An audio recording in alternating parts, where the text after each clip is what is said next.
कोरोनामध्ये जवळजवळ येणं जाणं बंद होतं, शेजाऱ्यांना सुद्धा आपण घरात घेत नव्हतो. अशा वेळी तुम्ही अनोळखी व्यक्तींसाठी उतरलात रस्त्यांवरती आणि त्यांना पोहोचवण्याचं, रुग्णालयात नेण्याचं काम केलं. हा विचार कसा आला मनात?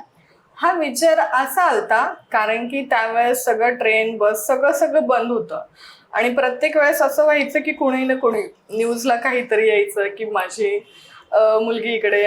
मी एक फोन आला मला, मी तो रॅन्डमली व्हिडिओ टाकलेला आहे टिकटॉकला की कुणाला प्रवास करायचा असेल किंवा जायचं असेल तर मी सेफली तुम्हाला ड्रॉप करू शकते. आणि माझे ओळखीचेच होते, म्हणजे मी ओला उबेर चालवायचे त्यावेळेस त्या क्लायंटला मी ड्रॉप केलेलं होतं.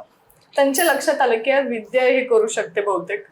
त्यांनी फोन केला आणि विचारलं, मॅम तुम्ही अवेलेबल असाल तर प्लीज आम्हाला फक्त नगरपर्यंत ड्रॉप कराल का. मला माहिती होतं आणि त्यांची वाईफ प्रेग्नेंट होती, चेंबूरचे कस्टमर होते. त्या 7 महिन्याच्या प्रेग्नेंट होत्या.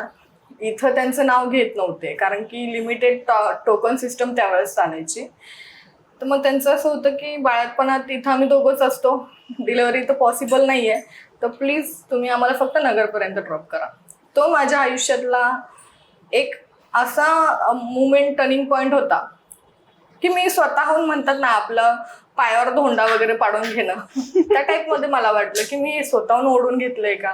संपूर्ण व्हिडिओ पाहण्यासाठी ओनली मानिनी चॅनलला जरूर भेट द्या.